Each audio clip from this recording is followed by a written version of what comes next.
हैं अप्पू और पप्पू की कहानी के अगले पड़ाव में। अब दोनों लगभग 2 से ढाई साल के हैं। अप्पू अपने माँ का दूध का सेवन करता है और पप्पू डॉक्टर के रिकमेंडेड शहर में पाए जाने वाले पैकेट दूध प्लस इन्फेंट मिल्क पाउडर का। अब माता पिता ये समझ ही नहीं पाते हैं कि जो मिल्क पाउडर अपने पसीने की कमाई से खरीदकर अपने बच्चों को अच्छे सेहत की उम्मीद में पिला रहे हैं, वही मिल्क पाउडर बच्चों को शारीरिक रूप से जीवन भर के लिए ऑटो इम्यून डिजीज का शिकार बनाने वाला है। देखिए, आपके सामने है दुनिया की न्यूट्रिशन पर की गई सबसे बड़ी स्टडी, जिसका नाम है the China study. China study के अनुसार babies fed with cow's milk mixed with infant formula leads to immune system loses its ability to distinguish between cow's milk protein fragments and pancreatic cells that leads to autoimmune diseases like diabetes type 1। याद रखें, market में मिलने वाले milk powder जैसे Cerelac से लेकर boost, Bournvita, Maltova या Horlicks long run में बच्चों के सेहत के लिए हानिकारक साबित होता है। लगभग 3 साल के बाद अप्पू और पप्पू के जीवन में एक बदलाव दिखा। जहां अप्पू अब दूध पीना छोड़ चुका है, वहीं पप्पू अपने 10वें साल पूरा करते हुए भी दूध का सेवन कर रहा है, वह भी टेस्टी मिल्क पाउडर के साथ। दुनिया के इतिहास में मानव ही एक ऐसा जीव है जो दूसरे जीव का दूध पीता है, और मानव ही एक ऐसा जीव है जो जीवन भर दूध पीता है। नेचर ने हमारे शरीर को कुछ इस तरह डिजाइन किया है कि पहले कुछ वर्षों तक ही हमें दूध की आवश्यकता होती है, और वो भी माँ के दूध की। तारीख 12 जनवरी 2000, यानी अप्पू और पप्पू का 10th बर्थडे। ये क्या, अप्पू तो अपने बर्थडे को भुलाकर रोज की तरह एक रूटीन जीवन जी रहा है, जबकि पप्पू अपने बर्थडे के सेलिब्रेशन की सारी तैयारी कर चुका है। चारों तरफ खाने पीने के सामान है, pizza, burger, French fries, chips, cold drink, pastries, cake. आगे बढ़ने से पहले आइए जान लेते हैं फास्ट फूड का ये सच। फास्ट फूड से जुड़े हुए 3 अनसुनी सच्ची कहानियां। पहली कहानी का शीर्षक है ब्रेन में घोटाला। इस कहानी का हीरो है सुजुकी ब्रदर्स। बात है सन 1908 की, जब जापान के सुजुकी ब्रदर्स एक चाइनीज रेस्टोरेंट चलाते थे। अक्सर रेस्टोरेंट के एक कोने में बैठकर रेस्टोरेंट में आए ग्राहक के बिहेवियर को नोटिस किया करते थे।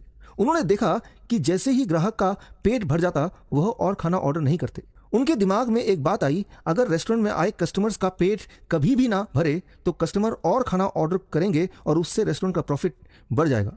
हमें समझना होगा, जब भी हमें भूख लगती है तब ब्रेन से सिग्नल पेट तक पहुंचता है और हमें भूख का एहसास पेट पर होता है। आप इमेजिन कीजिए कि आपके ब्रेन में ट्रैफिक सिग्नल की तरह लाइट है, और जब ब्रेन देखता है कि बॉडी को एनर्जी की आवश्यकता है तो ग्रीन लाइट यानी कि स्टार्ट हार्मोन ग्रेलिन ऑन कर देता है और हमें पेट में भूख का एहसास होने लगता है। और ब्रेन जब देखता है कि अब खाना पर्याप्त है अगले कुछ घंटों के लिए, तब ब्रेन अपने ग्रीन सिग्नल को ऑफ करके रेड सिग्नल यानी स्टॉप हार्मोन लेप्टिन को ऑन कर देता है। तब आपको एहसास होता है कि अब और खाने की इच्छा और आवश्यकता नहीं है।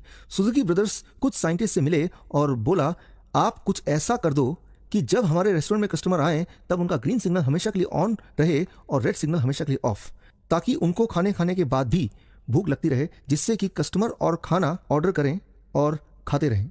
साइंटिस्ट ने सुजुकी ब्रदर्स के दरख्वास्त के बाद एक केमिकल का इजाद किया जिसका नाम है MSG यानी कि मोनोसोडियम ग्लूटामेट, और सुजुकी ब्रदर्स को समझाया बस इसे खाने में मिला देना। MSG की यह खासियत है कि जैसे ही खाने के माध्यम से आपके जीभ तक यह पहुंचता है तो जीभ से सीधे ब्रेन में ग्रीन सिग्नल यानी कि स्टार्ट हार्मोन को लगातार ऑन रहने पर मजबूर करता है, और साथ ही रेड सिग्नल यानी स्टॉप हार्मोन को डिस्ट्रॉय करने लगता है। यानी जितना आप MSG युक्त खाना खाएंगे उतना आपका ग्रीन सिग्नल ऑन रहेगा और रेड सिग्नल ऑफ, यानी कि खाने के बावजूद भी भूख लगती रहेगी। लेकिन कुछ सालों के MSG युक्त खाने के सेवन से रेड सिग्नल यानी स्टॉप हार्मोन की प्रक्रिया पूरी तरह से डैमेज हो जाती है, और ऐसे बच्चे दिन भर खाना खाते ही रहते हैं और फिर भी भूख नहीं मिटती।